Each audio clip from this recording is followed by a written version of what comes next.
I'm Swimming Pool Steve, and here are 5 things that you should probably know before you get a swimming pool. Now, none of this is going to be revolutionary information, but it's something that needs to be stated plainly to make sure that you're prepared for the commitment that you're making. And that brings me to point number one, which is the fact that it is a commitment. When you get a swimming pool, you're making a long term commitment to your backyard. If you want to take a extended vacation next summer, well, somebody still needs to open the pool and maintain the chemistry and scoop the leaves and vacuum the bottom. That's you can't leave a swimming pool. It needs to be maintained whether you want to use it or not. And if you live in an area that, closes pools seasonally because it's cold in the winter, then you have this regular cycle of opening and closing that you have to go through. If you live in an area that operates pools year round, well, then again, anytime you want to leave, somebody needs to be taking care of this pool. So that's the first point.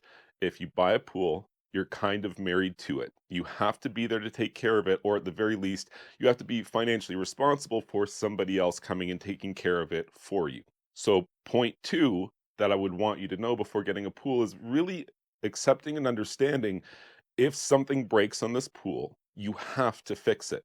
You can't just ignore it because it's inconvenient or really expensive.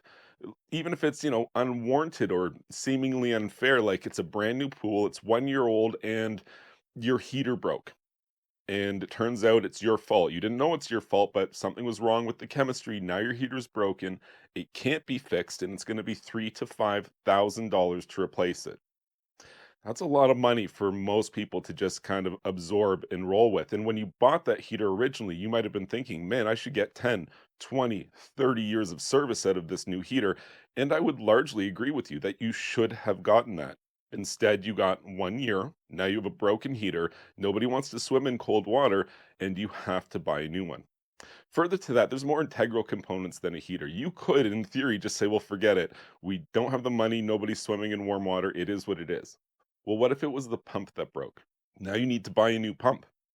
It doesn't really matter whether you want to buy one or not, or whether you plan to swim or not, or what the water temperature is. You must have a pump running to filter the water, or the pool is going to turn green and cause all sorts of other problems for you.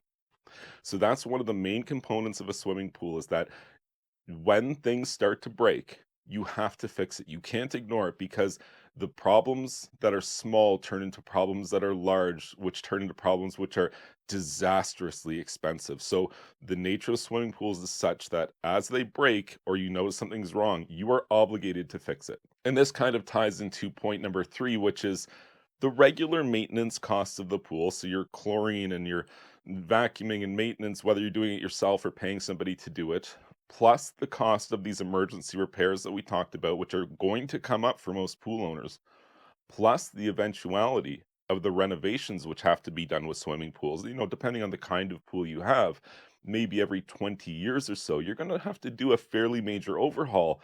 And for most pools, that's going to cost a bundle of money.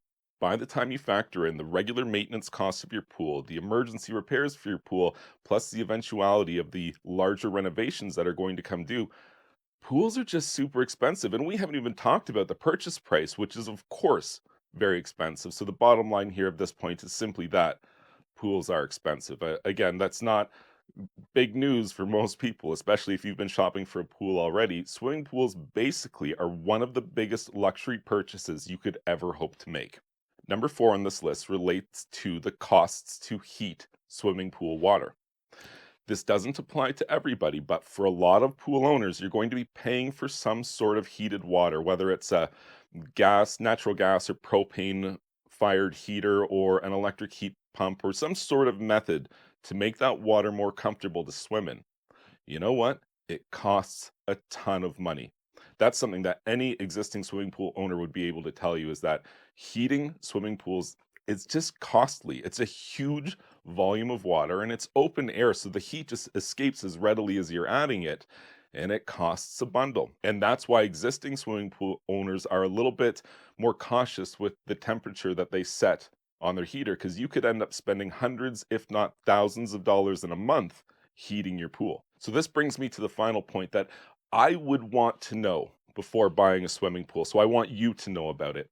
And that is the swimming pool industry largely is an unregulated industry.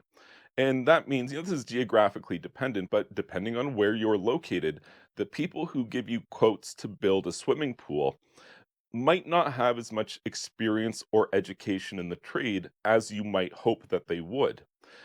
In a lot of areas, there's not really any prerequisites at all. You print a business card that says swimming pool builder. Guess what? You're a swimming pool builder. And to the average homeowner, this means that you perhaps need to be a little bit more careful when vetting potential contractors for a swimming pool installation. That's something that I would definitely want to know is that you need to protect your interests, maybe check references a little bit more closely or more of them, something to this degree, just to do everything that you can do to protect your own interests as the homeowner shopping for this pool. I hope you found this information helpful, and if you did, please like this video and subscribe to my YouTube channel. And you can check out my website, swimmingpoolsteve.com.